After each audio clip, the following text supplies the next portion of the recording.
Uncovered Rachel, Overtime. if I didn't hear oh, you. gee, baby. Yes. Chris Wallace is here. I mean, what an hour of TV. And somehow or another, we generated enough heat that Chris thought today was Election Day. And I love that. It feels like we have been birthing the election for over a year. And it's here. Are you excited? I get this question a lot. Are you excited at the idea that it's going to be over tomorrow? You are? Yes, I am, because now I can go back to like saying hello to my neighbors without having to do this. Because they all want to talk about it in detail. I can't even get in the car. Everybody's like, what do you think? And I get in there and I close, and, you know, it's like being in a car wash. It's like silence. Right? Because everybody wants to talk about it. So it'll be nice just to, you know, get back to life and going out and especially in your civilian life when you run into people who, That's maybe they work in jobs where they don't get to discuss politics so many hours of the day, and they get really excited to talk about it with people who... And that should be most jobs, by the way, because I know we've done stories on the couch about how people get themselves in hot water when they talk about politics this season. Well, I've even found as a Republican, a lot of my Republican friends, just the divide in the party between, folks who don't support Trump, people that do support Trump. And that's kind of really hostile as well. So, certainly hope that after the election, people can stop fighting. Yeah. What about you, Chris? Are you excited about it being over? What? I mean, I know you do a political show. I was going to say, it's been pretty good for business for about the last 15 months. On the other hand, look, starting Wednesday, we'll have a new president, and whoever he or she is, there'll be a transition. They'll be forming a cabinet. We'll see if there's a new balance of power in the Congress. So there's going to be plenty to talk about. I'm excited about it because from a liberty and freedom perspective, and Lisa can speak to this with many of the liberty-minded friends she has in the Republican Party, our needs have been totally underserved. So we were going to be disgruntled either way. So we really have to get back to what is most important for us and how do we get representation in this country? Do we try and take matters into our own hands and get candidates to run on at the local level who represent our needs? Does it disappoint you that the Libertarian Party and it just sort of fell apart?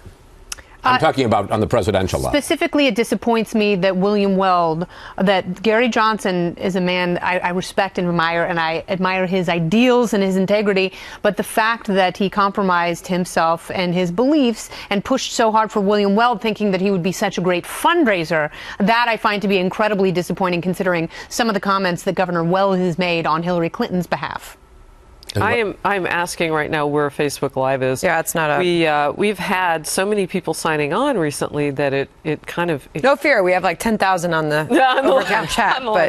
Anyway, and welcome to all of you. I know. But I also feel that the Libertarians got hammered from the right and the left this year, because on the left, they saw that Jill Stein specifically and Garry Johnson were taking numbers away from Hillary Clinton. And on the right, they just assumed that in a year where you had two unpopular candidates, a Libertarian candidate would take away from the Republican, which is normally what happens. But this was known. Were you upset?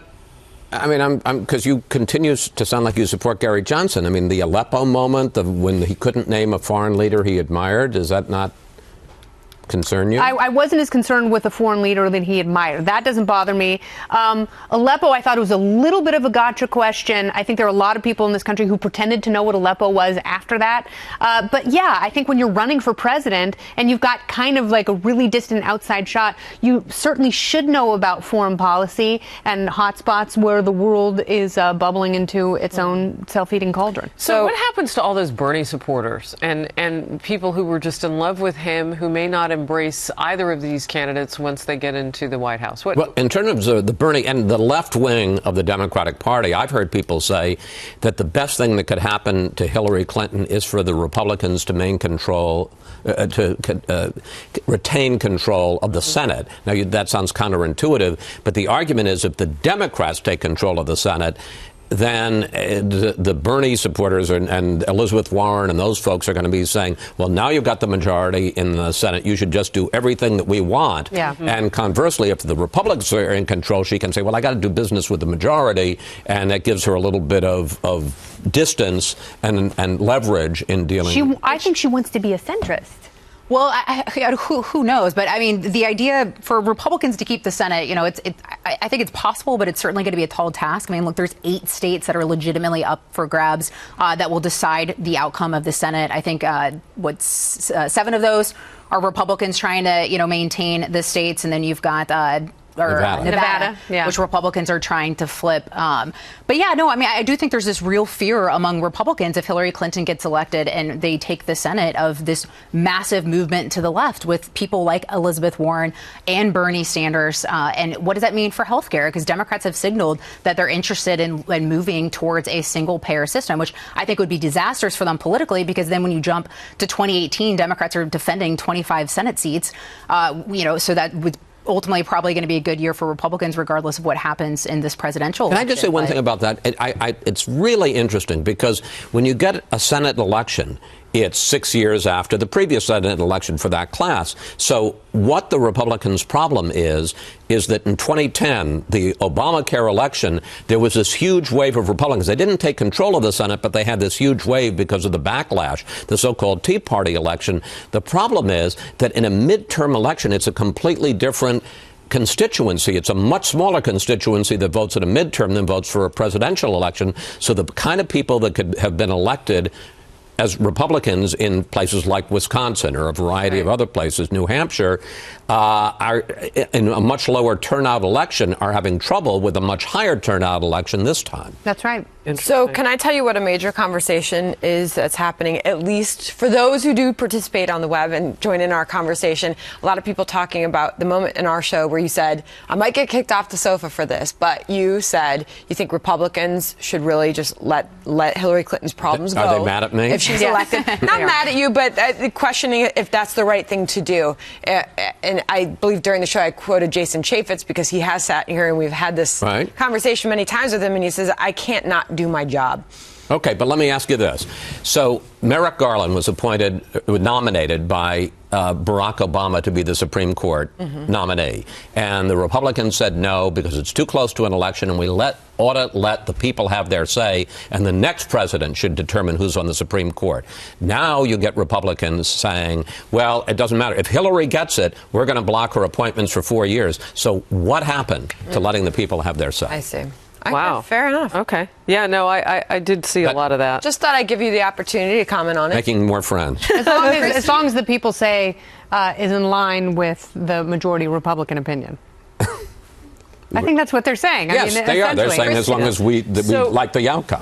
Mr. Super says on the live chat here, this country is not going to heal. I guess that's probably my greatest concern. We were talking about who has voted on the couch, and I tend to wait to election day to vote because I really want to see the lines where I live. I want to get the feel of that day, take the temperament of it. I live in New Jersey, which is typically a blue state, but you never know. I mean, we had a Republican governor, or still have one, I should say.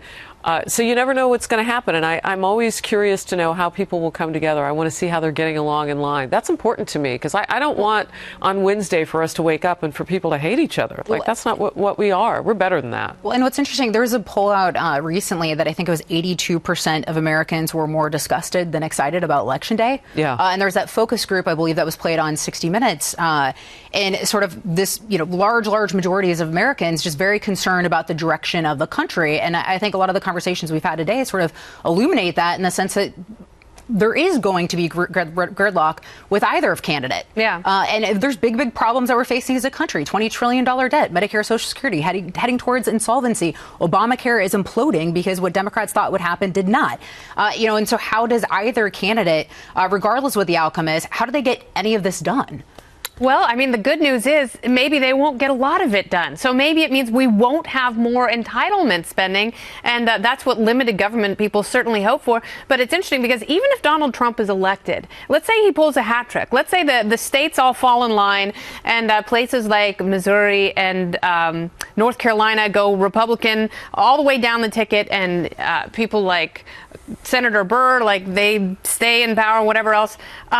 Donald Trump is despised by half his party. He is. And he's despised wholly by the Democratic But you're Party. actually, though, when you look Hillary at polls, Clinton though, is despised too. Yeah, not by half her party. I mean, No. Democrats tend to fall in lockstep a lot faster than Republicans, which I don't think I just remember lends those itself Bernie to the health of Sanders- the party. Those Well, and Bernie also- Sanders supporters on the floor of the DNC, remember, And they they're- were crying. But they're And not in the both- U.S. Senate. But if you look at polling, That's they're both true. registering around low 80s with Democrats and Republicans, right? I mean, I've not seen any poll where either of them have broken 80, 83 No, that's right. with their party. So, I mean, they're pretty much on par as far as the Flawless. people All right. coming home.